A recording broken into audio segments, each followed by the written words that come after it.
നമസ്കാരം.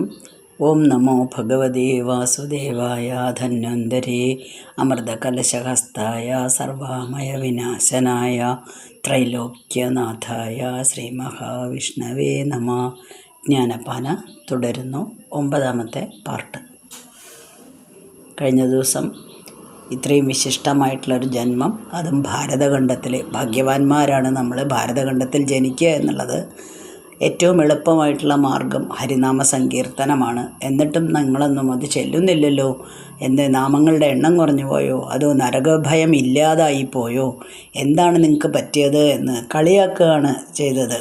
ജനങ്ങൾ കാണിച്ചു കൂട്ടുന്ന വൈകൃതങ്ങൾ അല്ലെങ്കിൽ പേക്കൊത്തുകൾ കണ്ടിട്ട് കവിക്ക് സഹിക്കാതെ കവി പറഞ്ഞു പോയതാണ് അന്നത്തെ കാലത്ത്. ഇനി അതിൻ്റെ ലെവൽ ഇന്ന് നോക്കുമ്പോഴോ അത് പറയാതിരിക്കുകയായിരിക്കും കൂടുതൽ നല്ലത്. അപ്പം അങ്ങനെ വെറുതെ നമ്മുടെ ജന്മം കിട്ടിയത് വെറുതെ നശിച്ചു പോവുകയാണല്ലോ. നിങ്ങൾക്ക് എന്താണ് സംഭവിച്ചത്? നാവില്ലേ സംസാരിക്കാൻ, അല്ലെങ്കിൽ നാമജപം നടത്താൻ എന്നൊക്കെയാണ് ചോദിച്ചത്. തുടരുന്നു. കഷ്ടം നിരൂപണം കൂടാതെ ചുട്ടു തിന്നുന്നു ജന്മം പഴുതേ നാം. എത്ര ജന്മം പ്രയാസപ്പെട്ടിക്കാലം അത്ര വന്നു പിറന്നു സുഹൃതത്താൽ. കഷ്ടം ജനങ്ങളോട് പറയാണ്. ഒന്നും പറയാനില്ല. ചുട്ടു തിന്നുന്നു ജന്മം പഴുതേ നാം. ഇത്രയും ശ്രേഷ്ഠമായിട്ടുള്ള ഒരു ജന്മം കിട്ടിയിട്ട് അതിൻ്റെ പ്രാധാന്യം മനസ്സിലാക്കാതെ വെറുതെ ജീവിച്ച് തീർത്ത്, എന്തെങ്കിലും ചെയ്ത് ജീവിച്ച് തീർത്ത് പാഴാക്കുകയാണ്. ചുട്ടു തിന്നുന്നു ജന്മം എന്ന് പറയുമ്പം നമ്മുടെ ജന്മം വെറുതെ പാഴായി പോവുകയാണ് ചെയ്യുന്നത്. വേണ്ടത് എന്താണെന്നൊക്കെ നിങ്ങൾക്ക് നന്നായിട്ട് അറിയാമെങ്കിലും ആരും തന്നെ മനുഷ്യന്മാർ അതിലേക്ക് തിരിയുന്നില്ല. എത്ര കഷ്ടപ്പെട്ടിട്ടാണ്, അതായത് എത്രയോ ജന്മങ്ങൾ കഴിഞ്ഞിട്ടാണ് ഈ വിശിഷ്ടമായിട്ടുള്ള ജന്മം കിട്ടിയത്.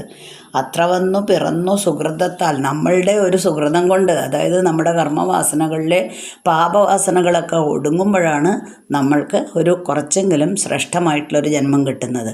അപ്പോൾ മനുഷ്യജന്മം കിട്ടുക എന്ന് പറയുന്നത് നമ്മുടെ കഴിഞ്ഞ പാപവാസനകളൊക്കെ ഒരുവിധം ഒടുങ്ങുന്നതുകൊണ്ടാണ് ഈ ശ്രേഷ്ഠമായിട്ടുള്ള ജന്മം നമുക്ക് കിട്ടിയത്. എന്നിട്ടും അതൊന്നും നമ്മൾ മനസ്സിലാക്കുന്നില്ല. ഇതിനു മുന്നെയൊക്കെ എന്താണ് നമുക്കുണ്ടായിരുന്നതെന്ന് വിവരിക്കുകയാണ്.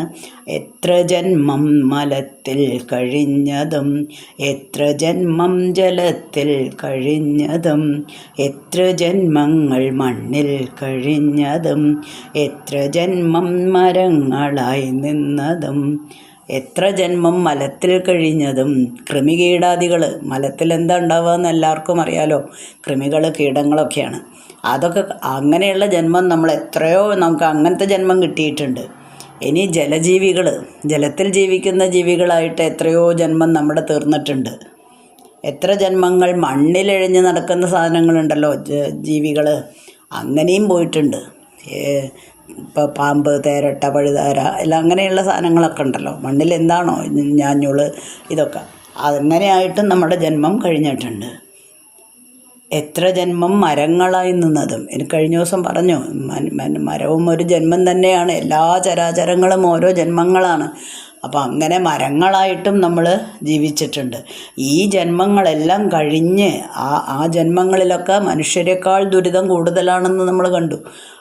അതെല്ലാം കഴിഞ്ഞു. ഈ ജന്മങ്ങളെല്ലാം കഴിഞ്ഞിട്ട് നമ്മുടെ ഒരു സുഹൃതം കൊണ്ട് നമ്മൾ മനുഷ്യനായിട്ട് പിറന്നതാണ്.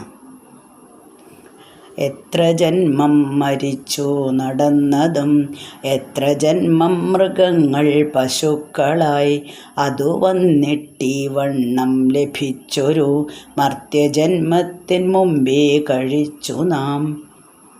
അപ്പം മരങ്ങളായിട്ട് നിന്നിട്ടുണ്ട്. ഇനി എത്ര ജന്മം മൃഗങ്ങൾ പശുക്കളായിട്ട് ജനിച്ചിട്ടുണ്ടാവാം. ഇന്നലെ പറഞ്ഞല്ലോ, ഈച്ച ചത്തൊരു പൂച്ചയായിടുന്നു എന്നൊക്കെ. മർത്യജന്മത്തിന് മുമ്പേ, ഈ ജന്മം കിട്ടുന്നതിന് മുൻപേ നമുക്ക് ഇതെല്ലാം വന്നിട്ടുണ്ട്. ഇപ്പം പറഞ്ഞ ജന്മങ്ങളെല്ലാം നമ്മൾ തീർത്തിട്ടുണ്ടാവാം.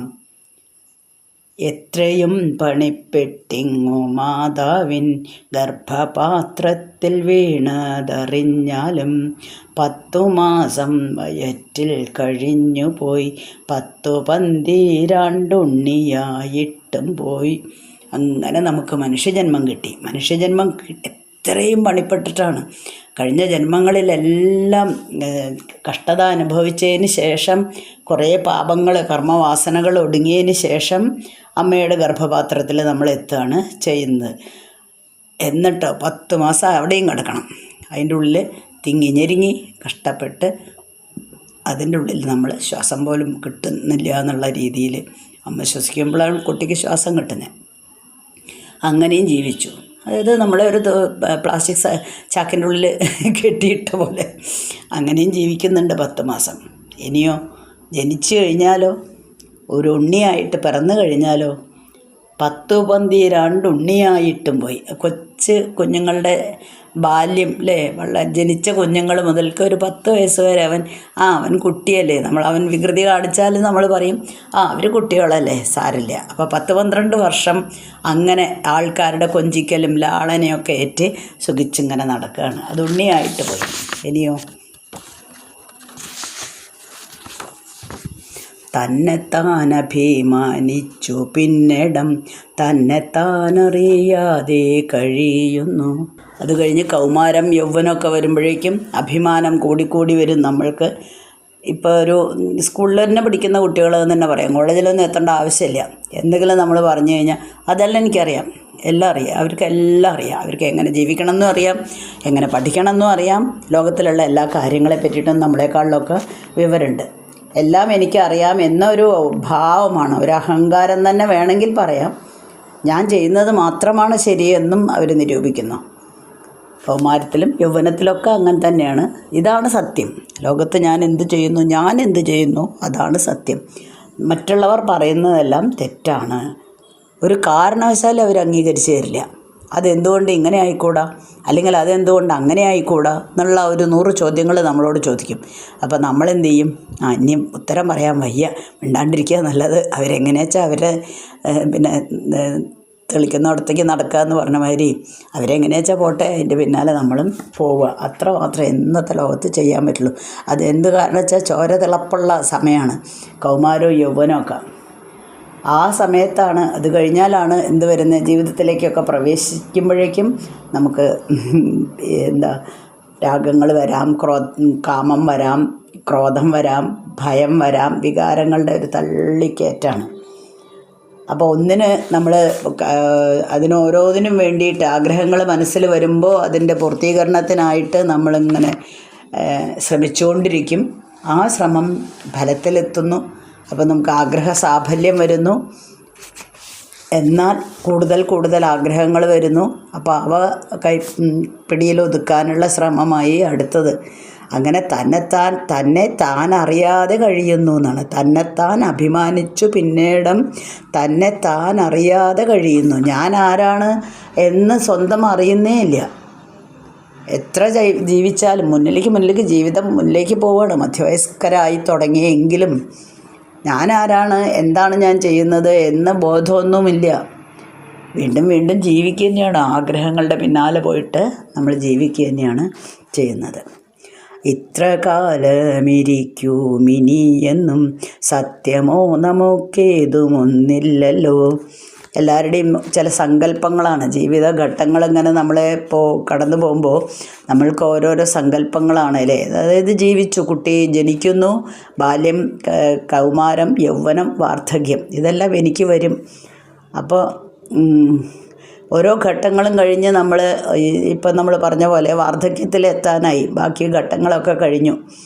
അപ്പോൾ ചിന്തിക്കുന്ന എന്താണ്, ഇത്രയും കാലം തത്രപ്പാടായിരുന്നു ജീവിക്കാൻ വേണ്ടിയിട്ട്, എല്ലാം മക്കൾക്ക് വേണ്ടിയിട്ട്, എല്ലാം ഭർത്താവിന് വേണ്ടിയിട്ട്, എല്ലാം ഭാര്യയ്ക്ക് വേണ്ടിയിട്ട്, എൻ്റെ കുടുംബം കെട്ടിപ്പടുക്കാൻ വേണ്ടിയിട്ട് ഞാൻ ഓടി നടന്ന് പ്രവർത്തിക്കുകയായിരുന്നു. അത് കാരണം അടുത്ത തലമുറയ്ക്കും കൂടെ ഉള്ളത് സമ്പാദിച്ചു വെക്കണം എന്നാണ് ആഗ്രഹം മിക്ക പാരൻസിൻ്റെയും. മാതാപിതാക്കളുടെ ആഗ്രഹം എന്താണ്? അടുത്ത തലമുറയ്ക്ക് വേണ്ടിയിട്ട് സമ്പാദിച്ചു വെക്കണം. എന്തിനാണ് അതിൻ്റെ ആവശ്യമെന്ന് എനിക്ക് മനസ്സിലാവുന്നില്ല. പറ്റുമെങ്കിൽ നമ്മൾ കഴിയുന്നത്ര നല്ല വിദ്യാഭ്യാസം അവർക്ക് കൊടുക്കുക. അത് കഴിഞ്ഞ് അവർ കഷ്ടപ്പെട്ട് ജോലി നേടി അവരുടേതായിട്ടുള്ള സമ്പാദിക്കുക. നമ്മളുടെ സമ്പാദ്യം അവർക്ക് കൊടുക്കണമെന്നില്ല. നമ്മൾക്ക് സമ്പാദ്യം കിട്ടുന്നത് നമ്മളുടെ പൂർവികരിൽ നിന്നായിരിക്കാം. പക്ഷേ നമ്മളത് അവർക്ക് വേണമല്ലോ എന്ന് വിചാരിച്ച് നമ്മുടെ ജീവിതം പാഴാക്കി കളയുകയാണ് ചെയ്യുന്നത്. നമ്മൾക്ക് ആഘോഷങ്ങളില്ല, സന്തോഷങ്ങളില്ല, ഒന്നുമില്ല. എല്ലാം മക്കൾക്ക് വേണ്ടി ത്യജിക്കുന്നു. എന്തായാലും ത്യജിച്ചാലും ത്യജിച്ചില്ലെങ്കിലും അവർക്ക് അവരുടേതായ ജീവിതം, നമുക്ക് നമ്മുടേതായ ജീവിതം. അതുകൊണ്ട് ഇങ്ങനെ ഓരോരോ ആഗ്രഹങ്ങളാണ്. അവസാനം എന്താണ്, ഇത്രയും കാലം കഴിഞ്ഞിട്ടും ഭഗവാനെ ഒന്ന് സ്മരിക്കുകയെ അല്ലെങ്കിൽ എന്താണ് ഭഗവാനിലേക്ക് ഭഗവാന്റെ നാമസങ്കീർത്തനങ്ങൾ ചൊല്ല്, അങ്ങനത്തെ ഒന്നും ചെയ്തിട്ടില്ല. പറയാൻ കാരണം, ഈ ജന്മം നിങ്ങൾ വെറുതെ പാഴാക്കിയില്ലേ. ഒരു പ്രാവശ്യമെങ്കിലും ഭഗവാനെ നിങ്ങൾ ഒരു സമയത്തെങ്കിലും ഭജിച്ചോ സ്മരിച്ചോ എന്നാണ് ചോദിക്കുന്നത്. അപ്പോൾ ഇവരുടെ ആഗ്രഹം എന്താണ്, മക്കളൊക്കെ ഒരു ലെവലായി, എല്ലാവരെയും പേരക്കുട്ടികളായി. പിന്നെ പേരക്കുട്ടികളെ പറ്റിയിട്ടായിരിക്കും കേട്ടോ ടെൻഷൻ. അപ്പോൾ എന്നാലും ശരി, അവർ നമ്മുടെ അടുത്തൊന്നും ഇല്ലെങ്കിൽ ആ ടെൻഷൻ കുറച്ച് കുറയും. ഫോൺ വരുമ്പോഴേ പിന്നെ ടെൻഷൻ ഉണ്ടാവുള്ളൂ.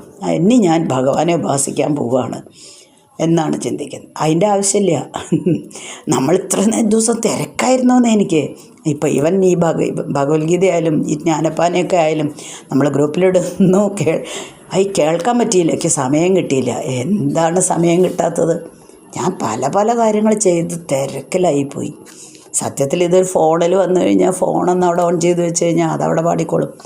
നമ്മൾ എന്ത് കാര്യം ചെയ്യുകയാണെങ്കിലും, ഞാൻ പണ്ടും പറഞ്ഞിട്ടുണ്ട്, കടുക് വറവിടുകയാണെങ്കിലും കറി ഇളക്കുകയാണെങ്കിലും അരി വാർക്കുകയാണെങ്കിലും അപ്പുറത്ത് പക്ഷേ സമയമില്ല എന്ന് വിചാരിക്കുന്നവർ, ഓരോ തിരക്കിലാവുന്നവർ. ഞാനൊക്കെ യാത്രകളിലും കൂടെ കേൾക്കാറുണ്ട് കേട്ടോ. ഞാൻ ചൊല്ലുന്നത് തന്നെ ഞാൻ കേൾക്കാറുണ്ട്. കാരണം അത് ഒന്നും കൂടെ പഠിക്കാൻ വേണ്ടിയിട്ട്. അപ്പോൾ അതുപോലെ തിരക്കാണ്, മനുഷ്യന് തിരക്കാണ്. ഈ തിരക്കെല്ലാം കഴിഞ്ഞ് ഓടി തളരുമ്പോഴാണ് എനിക്ക് ഈശ്വരവിശ്വാസം ഇത്തിരി നോക്കാമെന്ന് പറയുമ്പോഴേക്കും എന്താ ഉണ്ടാവുക? നമ്മൾ നേരത്തെ പറഞ്ഞില്ലേ, ഇത്ര കാലം ഇരിക്കുമിനിയെന്നും സത്യമോ നമുക്ക് ഏതുമൊന്നില്ലല്ലോ, ആർക്കും അറിയില്ല എപ്പോഴാണ് മരിക്കുകയെന്ന്. ഇനി മരിച്ചില്ല, സമ്മതിച്ചു. വയസ്സായപ്പോൾ എന്താണ്ടായേ? വായിക്കണമെന്നുണ്ട്, പിന്നെ കണ്ണ് കാണാനില്ല, കണ്ണട വെച്ചാലും തെളിയണില്ല അക്ഷരങ്ങൾ. ചെല്ലണമെന്നുണ്ട്, നാവ് കുഴയാണ് ചെയ്യണം. എനിക്ക് മര്യാദയ്ക്ക് സംസാരിക്കാൻ പോലും പറ്റുന്നില്ല. ഇനി കേൾക്കാൻ ചെവി വർക്ക് ചെയ്യുന്നില്ല. ചെവിയൊക്കെ എന്നോ പോയി. പിന്നെ ഹിയറിംഗ് ഉപകരണം വെച്ചിട്ടാണ് ഇത്രയും കാലം കേട്ടത്. അതാണെങ്കിലോ അത് വെച്ച് കഴിഞ്ഞാൽ ചിലപ്പോൾ ഭയങ്കര ശബ്ദം അത്ര. അതുകൊണ്ട് അതും പറ്റില്ല. അത് നമ്മുടെ ശരീരത്തിന് സുഖമില്ല എന്നർത്ഥം. കാഴ്ച പോയി, കേൾവി പോയി. മനസ്സാണെങ്കിൽ എപ്പോഴും ഒന്നിലും ഞാൻ എത്തിയില്ലല്ലോ എന്നുള്ള നിരാശയും. അപ്പോൾ നിരാശ മാത്രമാണ് നമ്മുടെ ജീവിതത്തിൽ നമുക്കുണ്ടാവുന്നത്. പ്രത്യേകിച്ചും വാർദ്ധക്യത്തിലേക്ക് നീങ്ങിക്കൊണ്ടിരിക്കുമ്പോൾ നമുക്കെപ്പോഴും ടെൻഷനാണ്. കാരണം നമ്മൾ ഇത്രയൊക്കെ നേരത്തെ പറഞ്ഞ പോലെ മക്കൾക്ക് വേണ്ടി സമ്പാദിച്ചു, എന്നിട്ട് അവരൊന്നും നമ്മളെ തിരിഞ്ഞു പോലും നോക്കുന്നില്ലേ എന്ന് സംശയം ഇങ്ങനെ വന്നുകൊണ്ടേയിരിക്കും. അപ്പോൾ അതിനൊന്നും നിൽക്കാതെ ആദ്യം തന്നെ ചെയ്യേണ്ടതാണ്. ഇനി പോട്ടെ, നേരത്തെ പറഞ്ഞ പോലെ തിരക്ക് പിടിച്ച ജീവിതമൊക്കെ ആണെങ്കിലും ഇടയ്ക്കൊക്കെ സമയം ഉണ്ടാക്കിയിട്ട് നമുക്ക് ഭഗവാനെ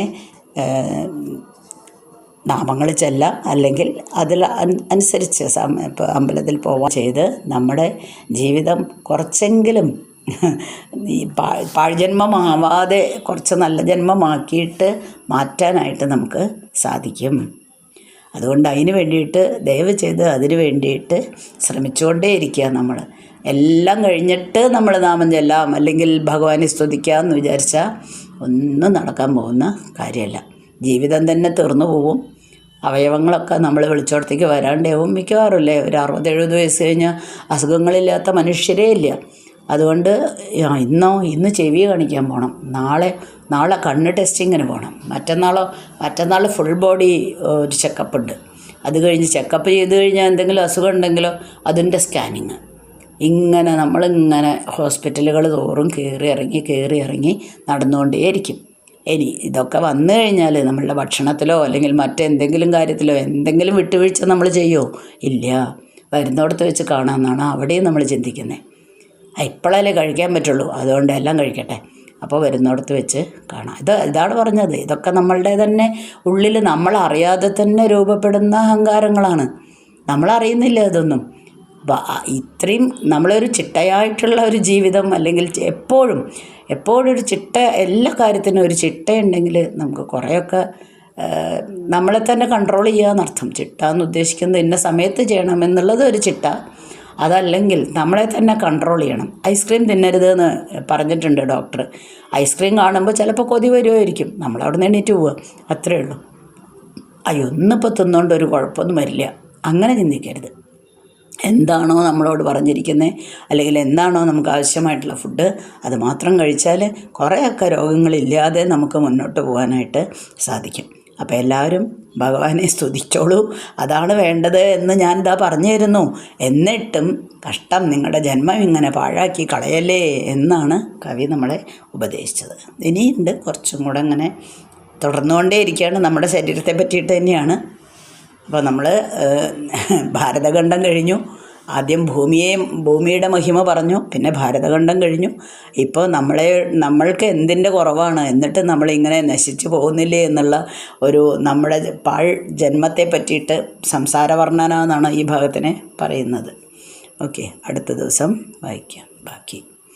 അസ്മിൻ പരാത്മന്നനുപാത്മകൽപ്പേ ത്വമിത്തമുത്ഥാപിതപത്മയോനി അനന്തഭൂമാമരോഗരാശിം നിരുന്ധിവാദാലയ വാസവിഷ്ണോ.